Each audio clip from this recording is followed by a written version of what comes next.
Hi everyone, and welcome back. So what we're going to get into today is we're going to talk about why is motion so important.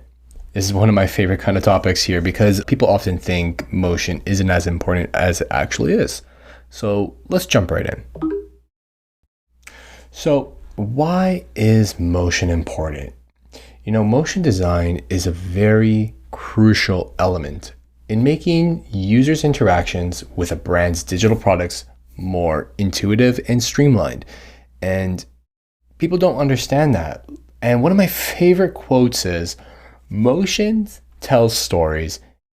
Everything in an app is a sequence and motion is your guide.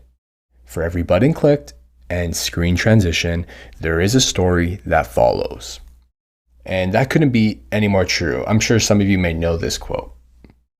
So let's get into some of the things that really bother me in terms of the misconceptions that people do have about motion. Unfortunately, motion is just an afterthought in a lot of product teams in like fast-paced startups or startups that, just don't want to maybe spend the money or the time to really develop their motion design practice. So let's get into some of the common misconceptions that I often hear. I actually hear this day to day, but it's always getting better as long as you have somebody advocating for it. So let's get right into it. Now, this is a big one.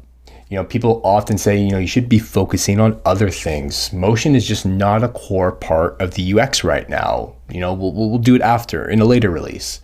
And people generally believe that the cores of a product is just basically all the other facets of design, like the UX, the UI, and research. And that kind of means that, motion is separate from the design process and doesn't play a large role in the actual usability of products.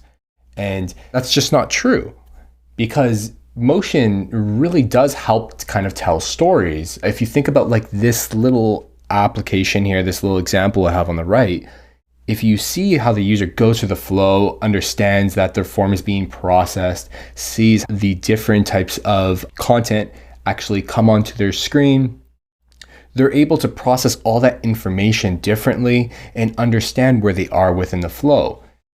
Let's take a look here. See, the content comes in nicely, and as they're going into the flow here, they see the button pop up, they can see where they are within the flow. They can see that their flow is processing and complete. Let's get on to the next one. Another misconception: we can just add motion later. Now, motion is generally not considered, in the bulk of work that it takes to actually create like a full digital product. And there's just this idea here where people think that once everything else has been completed, then they can just add motion later without just giving it much thought. And when people think like this, they actually, they neglect to think about all the ways motion has affected interaction concepts that couldn't exist otherwise. Let's take a look at this example over here.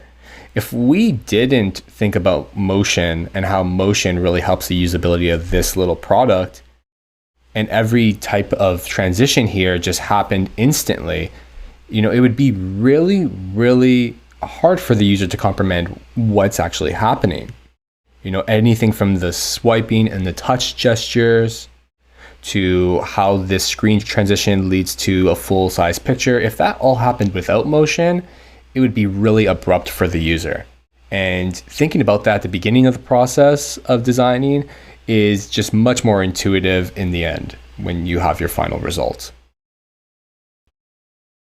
Here's another one. Motion is just animation.